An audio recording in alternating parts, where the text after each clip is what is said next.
Hello, and welcome to Kindred Spirits Book Club, the podcast where two grown ladies geek out about Anne of Green Gables. I'm Reagan Duffy. I'm here with my co-host, Kelly Gerner. And today we are back with part 2 of our discussion with Andrea McKenzie. We learned so much from her, so we are going to go ahead and pick up where we left off from last episode. If you have not listened to part 1, just go ahead and do that right now before you listen to this episode. Just stop right here and go find part 1 and then come back to us later. You won't be sorry. It's a fabulous conversation. So before we pick up the second half of it, though, just a quick reminder that if you're not already hanging out with us over on Instagram, please do come find us at kindredspirits.bookclub. So that's where we typically share episode updates, all of our favorite little bookish memes, and the occasional glimpses of our L.M. Montgomery collections. And while you're at it, if you've been enjoying the podcast, please take a moment to rate and review us on Apple Podcasts, Spotify, Pocket Casts, wherever it is you listen. Help us spread the word. You leaving a review is really the best way to let other Ella Montgomery fans know that we're here. And one other great way you can support our show is by shopping the books we recommend at our bookshop.org link.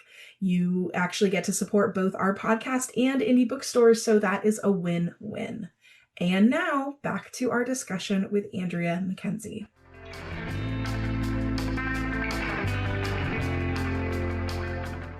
Well, I want to go back. Let's talk a little bit about what the college experience would have been like for Nan and Di and Faith, because it's very different. And obviously we don't see a lot, but we have Anne's college experience as this direct comparison where in Anne of the Island, Patty's Place is idyllic. Who doesn't want to experience college life like Patty's Place? Hanging out with your friends by the fire and going to dances and, having all these cozy times with your friends. Like, yes, you're studying, but you're also having a great time experiencing this kind of step into independence. And that is not the kind of college that Nan and Di got, although I'm sure they did have social experiences. I think what is also so particularly interesting about Nan and Di's college experience is that the Red Cross work and their work in service of the war loomed so large that it carried on year round. So they might be home on school break and they're still running back up to Kingsport because they have obligations with the local Red Cross up there. Rilla says that she barely sees her sisters during their school breaks because they're so busy. So this really was the sort of like all-encompassing,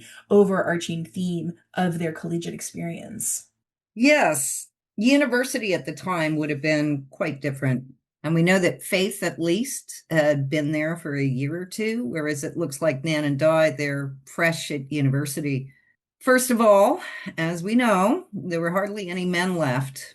Right. So the only men left there probably would have been the professors, the 16 and 17-year-olds who'd made it into university, and those passed as medically unfit. And there weren't that many women enrolled still at this time, correct? So I'm thinking like class sizes must have been, in the single digits. Yes, when Montgomery went to college, when she went to Dalhousie in Halifax in the 1890s, I believe there were 300 students, I think, and 30 of those were women. Mm-hmm.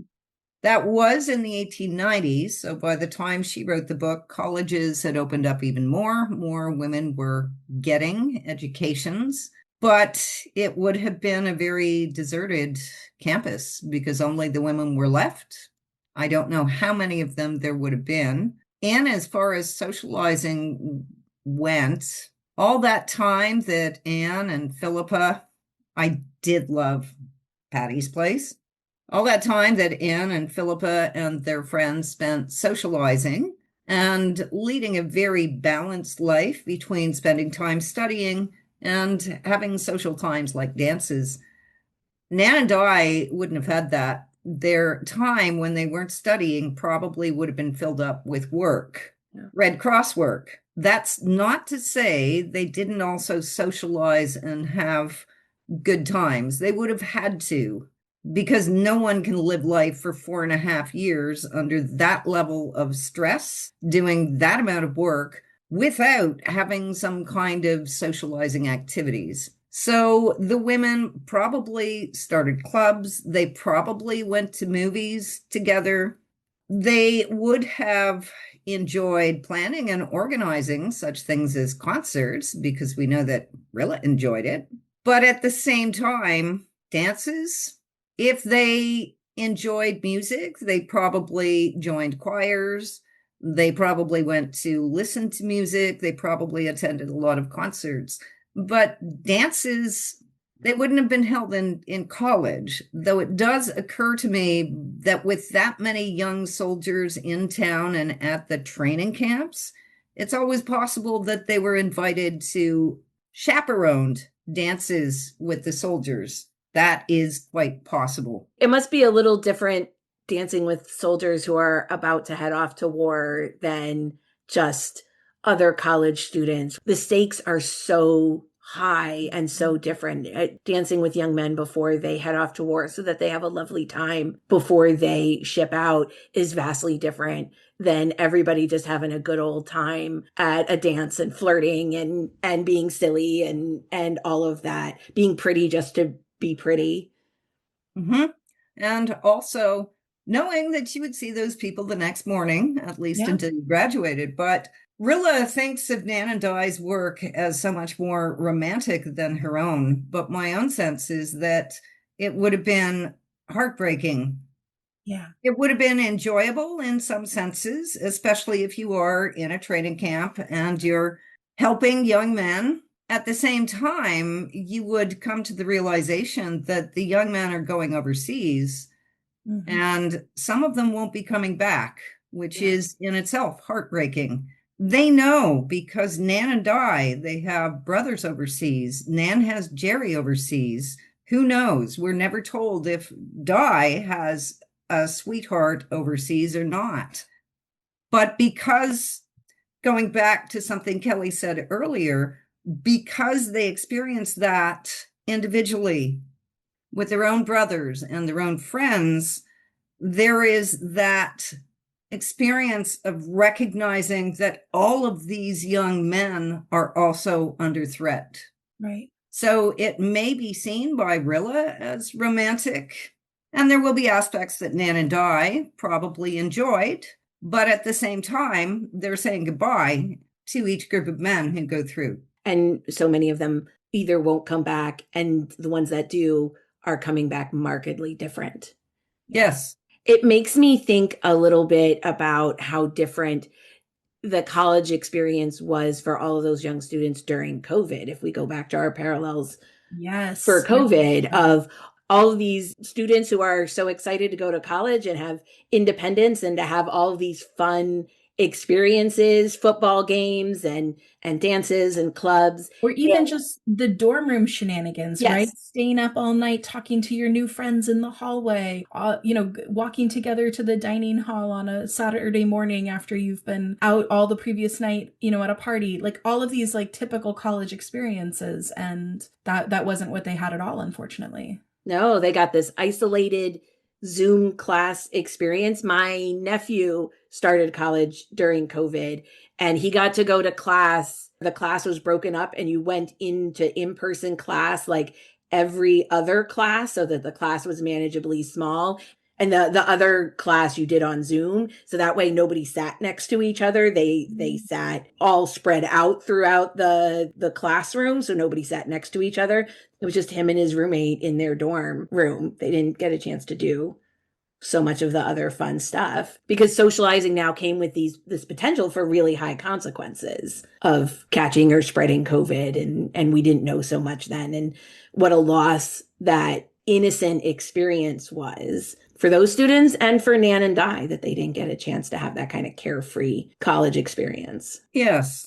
I'm also thinking in parallel with that of the fourth year class, the graduates during that first year of COVID, because lockdown happened for us here in Toronto in March and classes finished in April and they were supposed to have convocation in June. And of course, none of that happened. So all those last weeks of school when they're supposed to be sharing great experiences to wind up their university education. They didn't get any of that. We held a virtual graduation for them, for the students from our department who were graduating. They seemed so grateful for that experience because it meant they got to see one another again, even if it was only virtually. That was the weird thing with COVID, right? That so many of those, you don't even think about all of those experiences, like how meaningful they are until Yes, they're not even an option. exactly. These kinds of experiences do mark us. I mean, the memories may soften somewhat, but those kinds of experiences that are missed, I think, stay with us. Hopefully, Yeah. they make us enjoy even more the good experiences that we have and the community, the collective events that we share. It's profound in this shared experience way, right? It's not light and fun necessarily, um, which I'm sure is what Anne had hoped her daughters would get a chance to experience, but it's profound in its own way. Yes, and we have to remember too that Nan and Di spent their entire 4 years of Yep. university at a college that was at war. Yep. And so it isn't just Rilla who goes through that profound experience of maturing. Presumably, Nan and Di go through much the same thing and lose that lightheartedness. Yeah. Hopefully, they will regain a deeper kind of joy once the war is over, but we simply don't know. I think that's a great segue to a quote that I'm going to return us back to. And this is when Di asks to be allowed to join the VAD, and Anne has a moment to reflect on what she would have wanted for her girls. The Blythe family has received a telegram letting them know that Jerry Meredith was seriously wounded at Vimy Ridge, shot in the back, the telegram said. Quote, "Poor Nan," said Mrs. Blythe when the news came. She thought of her own happy girlhood at Old Green Gables. There had been no tragedy like this in it. How the girls of today had to suffer. When Nan came home from Redmond 2 weeks later, her face showed what those weeks had meant to her. John Meredith, too, seemed to have grown old suddenly in them. Faith did not come home. She was on her way across the Atlantic as a VAD. Di had tried to wring from her father consent to her going also, but had been told that for her mother's sake it could not be given. So Di, after a flying visit home, went back to her Red Cross work in Kingsport. That specific quotation, I think the beginning of it really shows the toll that war had on women, the grief they suffered. It also shows the inequity between the genders when it came to war. The Blythes already had 2 sons overseas, and Di is asking permission to go to England, and her father refuses her on the grounds of her mother's health. He didn't do that when Shirley wanted to join up. No, he didn't. He left it up to Anne, but in this case, he didn't. I think it is largely forgotten these days that Canada sent myriad nurses and volunteers overseas, and such women were always at risk. Even if you were in England, there were still Zeppelin raids happening, especially in London. And if you were a nursing sister with the Canadian Army and you were stationed in France or Lemnos, well, France especially, by 1918, there were air raids almost every night of the Canadian hospitals in France.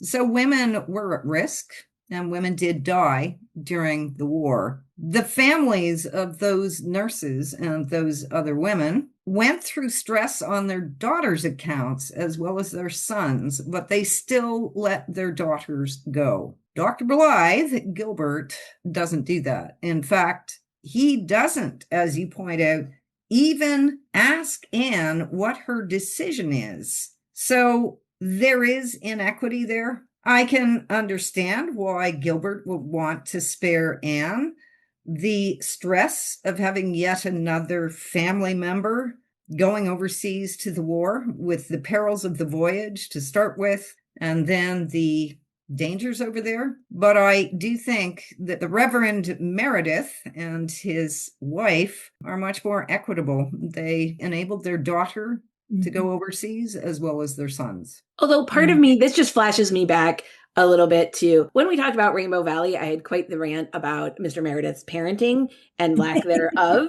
So part of me also wonders whether to a certain degree, he doesn't get a say over what Faith does because she had to raise herself for so long. And you kind of, this is just, it's making me think when my parents got divorced, I was 15. This is not in the same league of what Mr. Meredith did. And my sister was 12. We lived with my dad. And my dad, he, especially my sister, when I went to college and it was just him and her, he kind of was very hands off, and she went to lots of parties. She turned out fine. She was not irresponsible, but he kind of checked out of like actively parenting her. Yeah. And then at some point he wanted to check back into parenting her right before she went to college. And she was like, it is too late on that one to set a curfew, my man. No, thank you. So I wonder a little bit whether it was so much as Mr. Meredith allowing Faith to go as Faith having been kind of fully functioning without her dad's input for quite a while. I mean, maybe. Also, Faith is just a force of nature.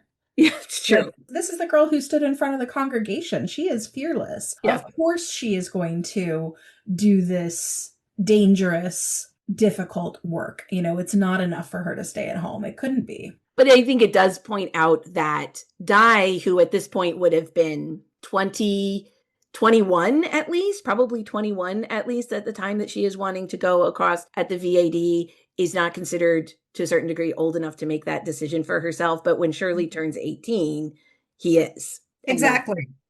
I think Faith is independent, and I think it is entirely possible that having grown to the age of 12 or 13, before her father marries again, that she is fully independent and remains that way. Mm-hmm. It's also just her character and personality. She is full of courage and she's full of force. Whereas Di doesn't come across the same way. Not the way that Gilbert puts it, in fact, is you can't go because of the impact it would have on your mother. So there's a guilt factor there. If you do this, it may harm your mother, as though the trauma of having two sons and then a third overseas is not already harmful. Yeah. It's the lack of consultation of Anne, because she should have had a say in this.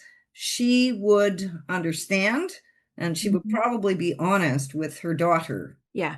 So I really don't know, but I do see that as one of the inequities. Yeah, Gilbert's being a little paternalistic to Anne and making this decision on her behalf. And what we've seen from Anne and her parenting thus far is no matter how she may have felt about it, if her child had really felt a strong conviction about doing this, she would have wanted them to do that, because that's what she did with her sons. And there is no indication that she wouldn't have done that if Di had felt very, very strongly about going. That's what she did with her sons, and that's what she did with Rilla, right? Mm-hmm. I think Anne's parenting is a little bit more egalitarian. In the moments where Rilla says, these things are important to me. Now, granted, often in the matters of things like green velvet hats. So, slightly different stakes there. But the same thing, she says, okay, you do you. This is important to you. This is a matter of personal conviction for you. I'm going to make space for you to do that. So I think, Andrea, this is such an amazing thought exercise. What would Anne have said to Di had Di been allowed to ask her mother for permission to go? I think Anne probably would have measured Di's needing to go, in the sense of would have talked to her about why she wanted to go, why it would take being in England as a VAD instead of doing the same work in Canada, because she could have.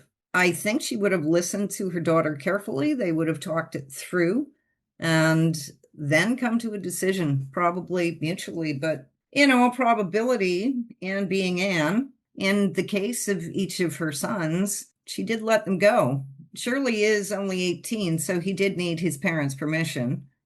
But as you say, Diana is 21. So is Faith. Diana is not financially independent, and VAD work did not pay very much at all.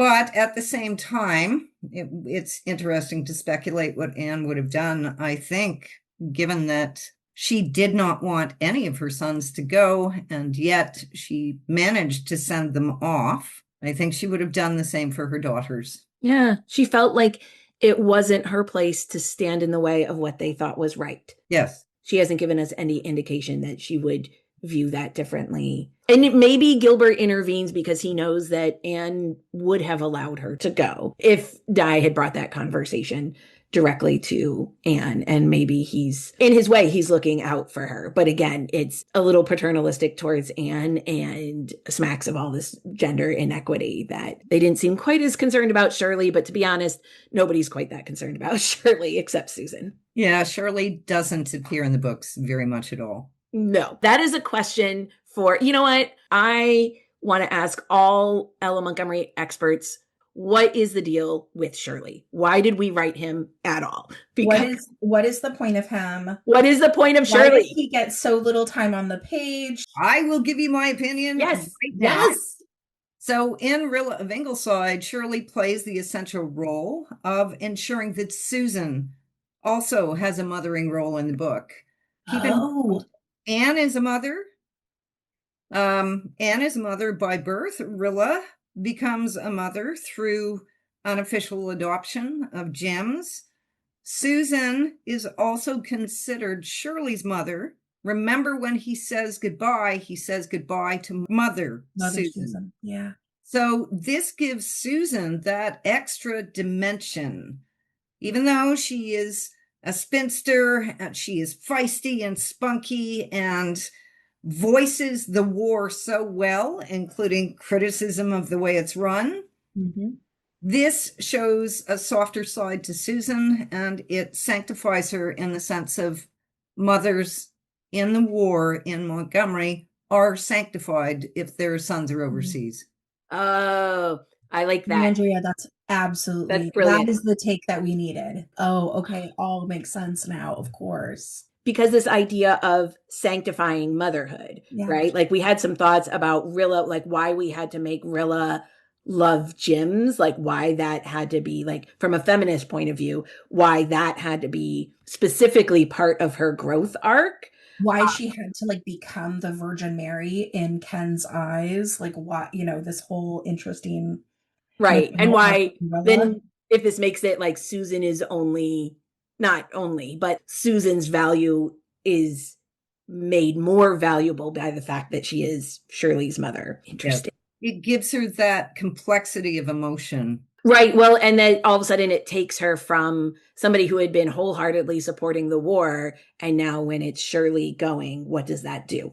Susan thinks that flying is a clean job and that at least Shirley won't be in those dirty trenches. The life expectancy of a pilot at that point in the war, once he was trained and he was overseas, his life expectancy was 6 weeks. Stop it. From enlistment to... Not from enlistment, but from like arriving. They arrive overseas and they start flying sorties over the battlefields. Their life expectancy was 6 weeks. Stop it. Yeah. Yeah. So here's hoping he spent a good long time in training. I hope nobody told Susan that. Yeah. Wow. So at the denouement of the novel, when the war is finally over and life in Glen St. Mary is starting to return to normal or finding this new normal, just as our lives had to readjust and recalibrate to a new normal after COVID, Rilla gives us this little epilogue for her siblings and friends about how kind of life is starting to go on somehow, even though it feels like it maybe should be impossible. Quote, Jem is going back to college in the fall, and so are Jerry and Carl. I suppose Shirley will too. He expects to be home in July. Nan and Di will go on teaching. Faith doesn't expect to be home before September. I suppose she will teach then too, for she and Jem can't be married until he gets through his course in medicine. Una Meredith has decided, I think, to take a course in household science at Kingsport. And Gertrude is to be married to her major and is frankly happy about it. Shamelessly happy, she says. but I think her attitude is very beautiful. They are all talking of their plans and hopes more soberly than they used to long ago, but still with interest and a determination to carry on and make good in spite of lost years. We're in a new world, Jem says, and we've got to make it a better one than the old. That isn't done yet, though some folks seem to think it ought to be. The job isn't finished. It isn't really begun. The old world is destroyed, and we must build up the new one. It will be the task of years. I've seen enough of war to realize that we've got to make a world where wars can't happen. We've given Prussianism its mortal wound, but it isn't dead yet, and it isn't confined to Germany either. It isn't enough to drive out the old spirit. We've got to bring in the new. So as we talk kind of about the war ending, we've got both like the practical piece, what are people going to do next? And then we've got this moral and ethical piece of how do we reckon with this war and what does it mean for us moving forward? So let's start with the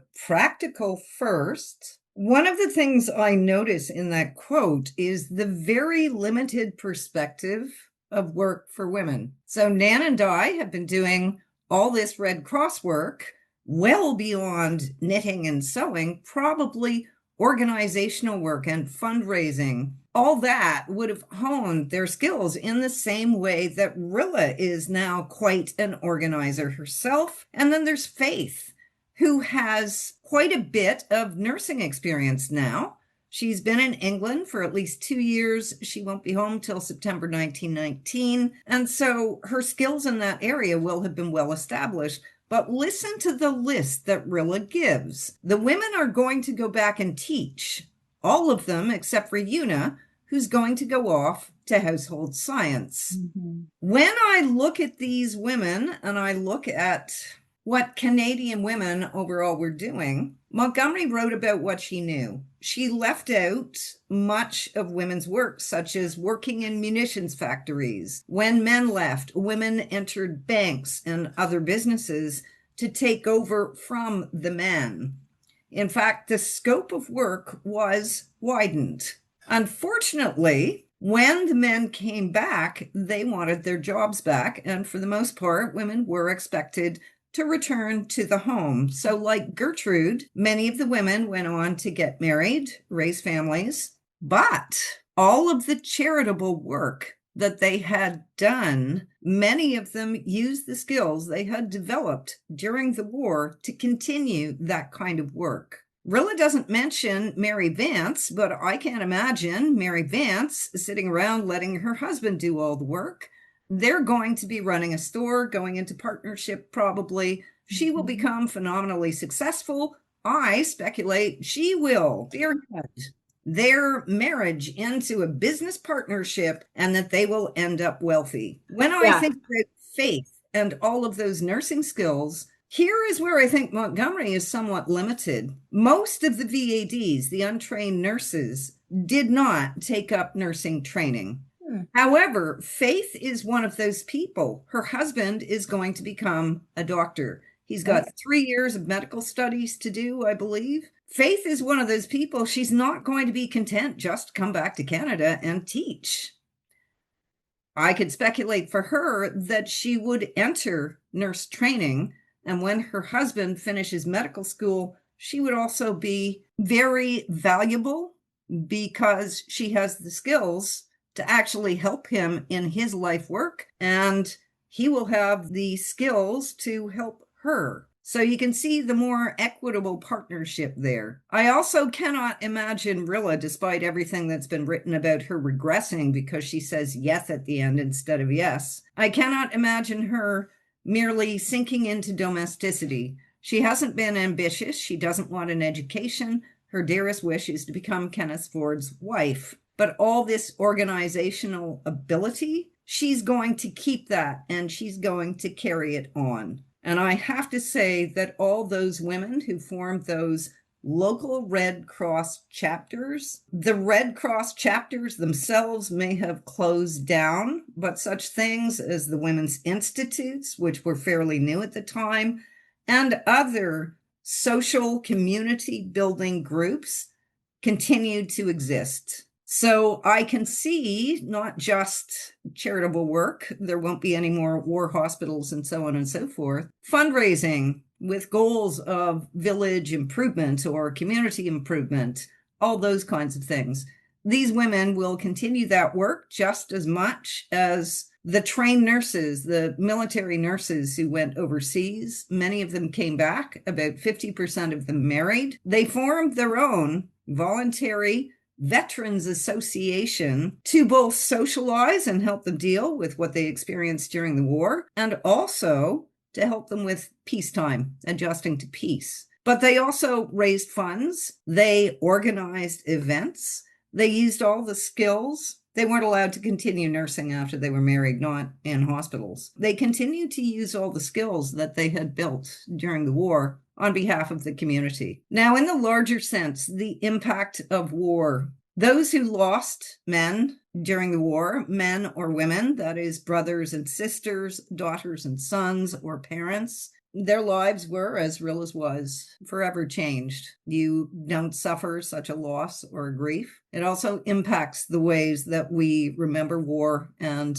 memorialize it. Montgomery's Rilla of Ingleside helped to shape Canada's cultural memories of wartime in the sense of it was published in 1921. Canada's memory of the war is very different from, say, the UK's because of the war poetry by people like Sassoon, Wilfred Owen, the books written by Roger Graves, and so on and so forth. The First World War in the UK is remembered officially as useless slaughter.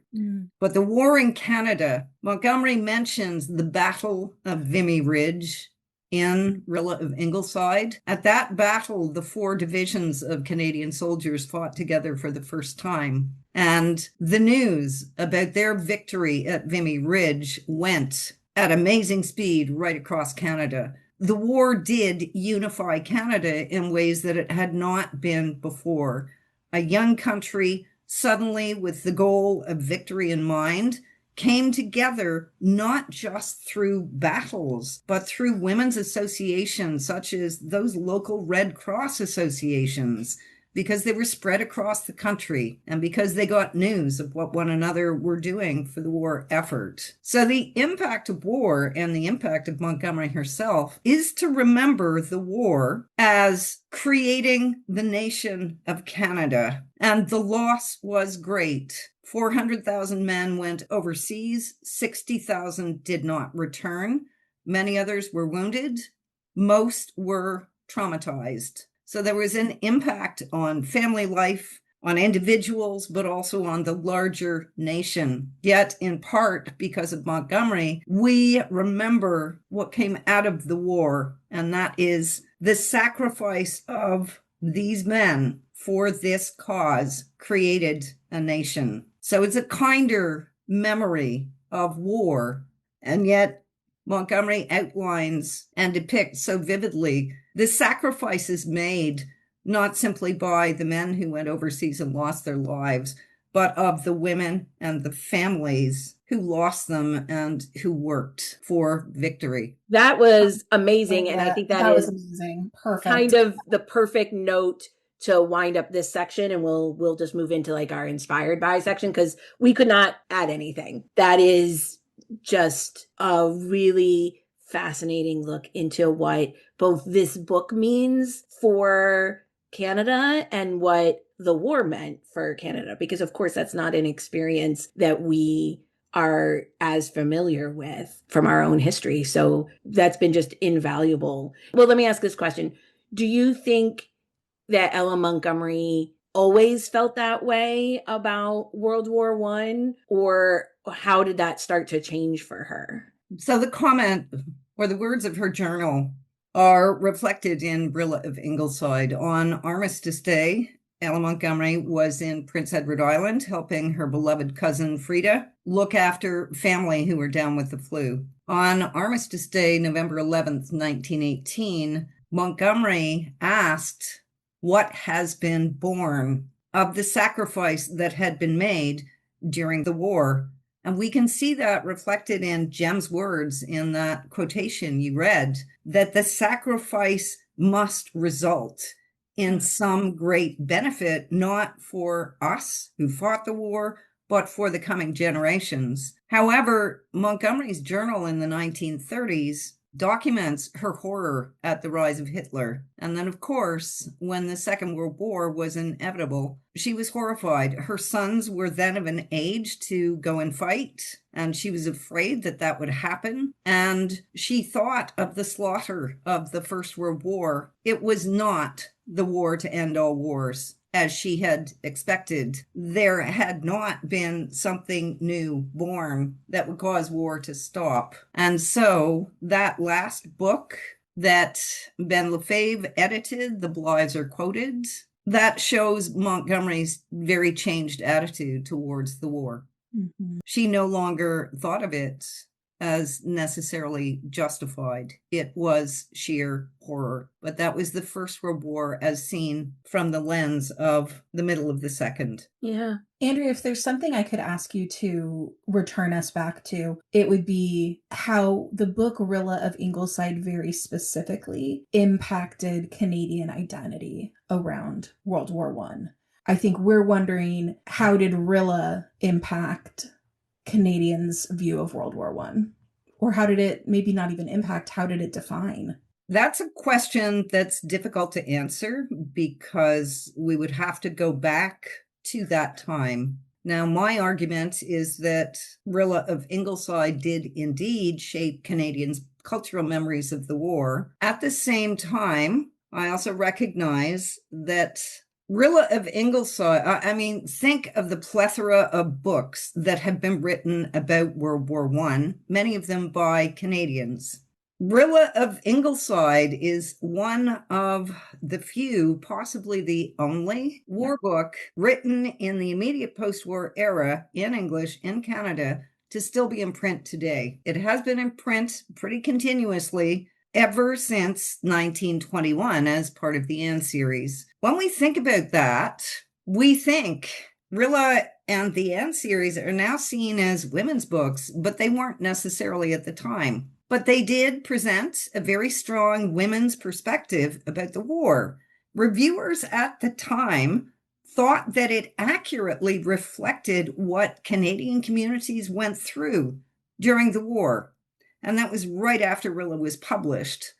In the ensuing decades, keep in mind that the male war story came to dominate and be considered really the only legitimate war story. Women's perspectives were lost. So women were, as Montgomery shows us, considered active war workers alongside and with men. And that connection between the women in Canada and the men overseas was maintained through all those letters and packages. There was more about connection than about separation in such things. But those ensuing decades when male war stories were considered the only legitimate ones, and there was Montgomery still appealing to generation after generation of readers, of scholars. And if you look at the people who have written about the First World War, it really is remarkable how many Montgomery scholars have done so. Yeah. So really, because there's Ben Lefebvre, Laura Robinson, Jonathan Vance, Sarah Glassford, they've all written about Montgomery and then gone on to write about the First World War. So it's difficult to tell the impact,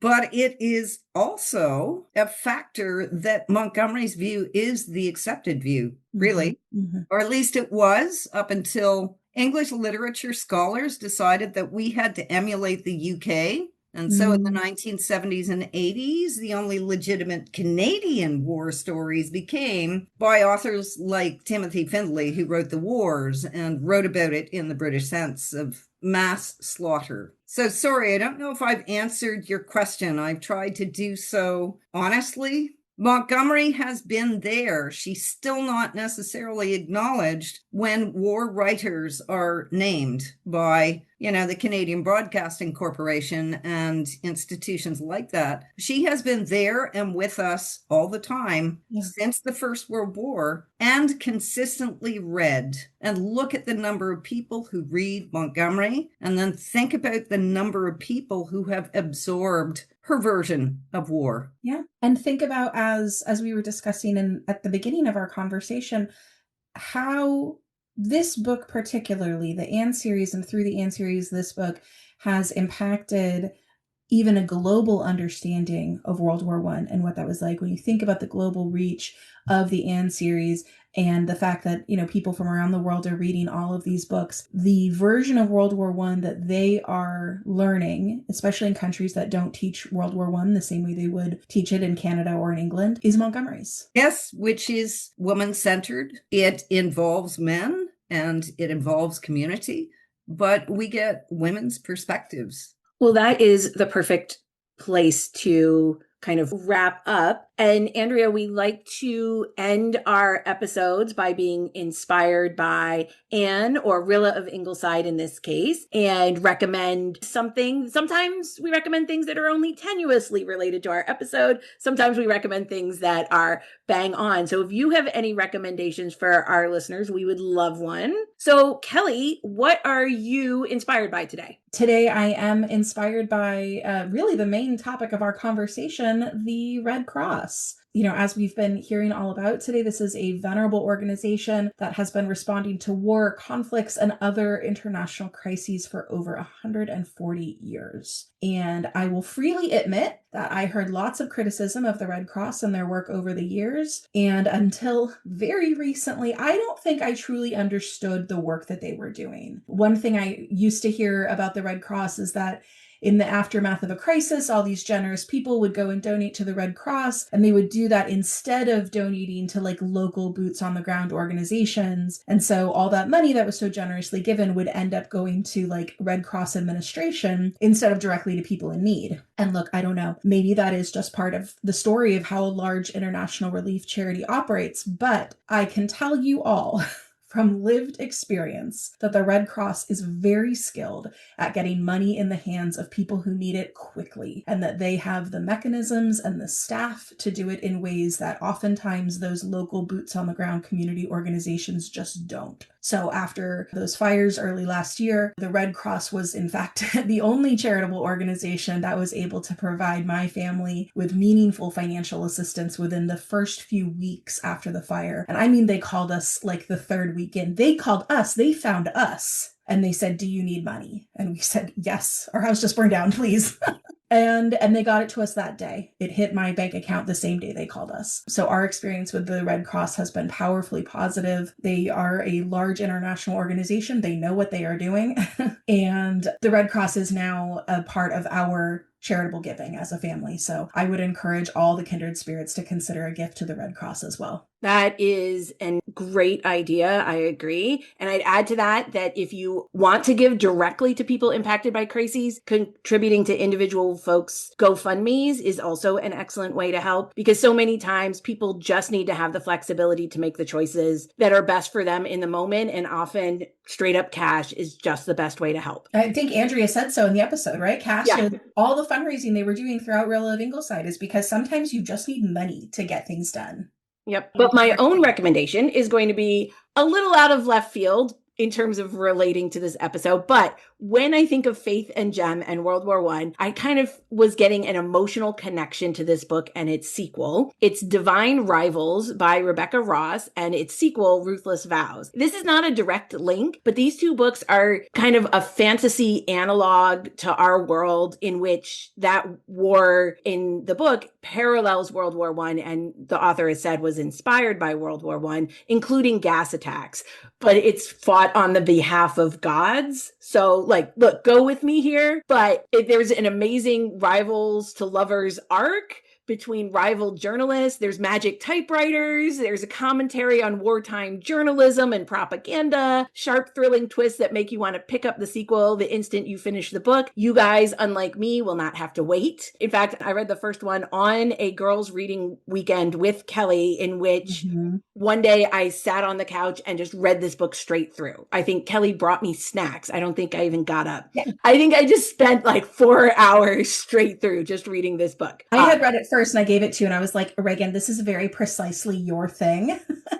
And it was, and she was right. So it's an excellent read anyway. But thinking about the young women of Rilla of Ingleside, this book is a great parallel because there's so many women journalists and nurses and clandestine spies happening in this book.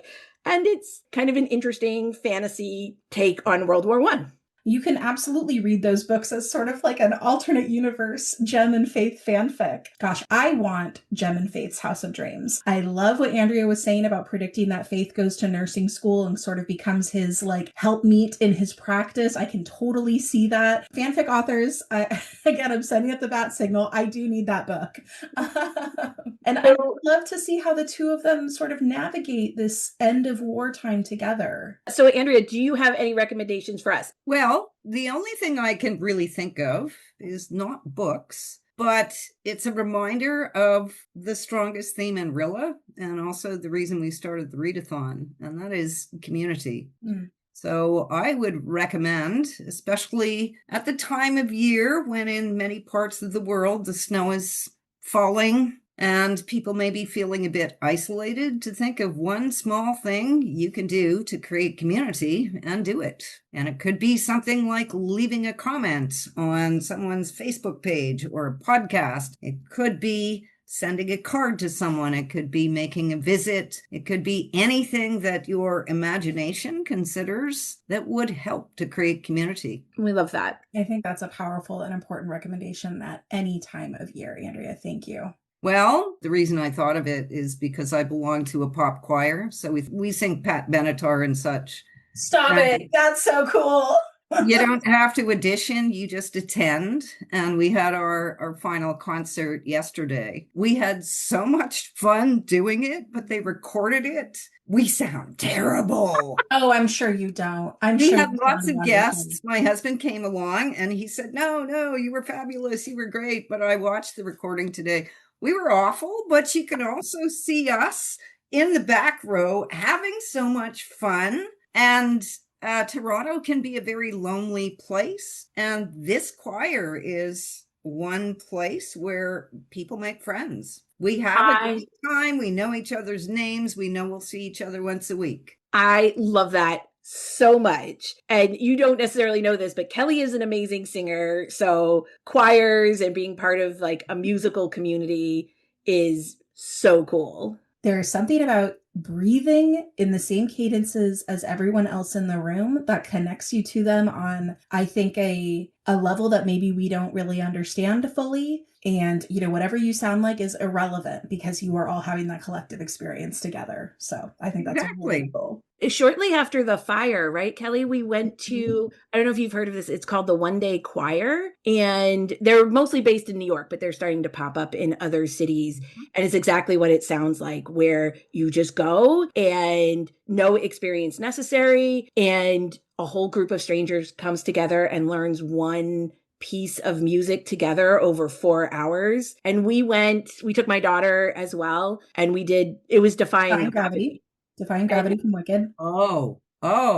And it was a beautiful arrangement, beautiful 4-part harmony arrangement. So like no one vocal part got all the like fun runs and trills. And yeah, there's just something about standing in a big room with people, even perfect strangers, and singing with them. And it makes you feel connected in a way that I would, for my money, few other things are as effective as doing. Yeah. Andrea, if you see one of those one day choirs around Toronto, you've got to go. It's something else.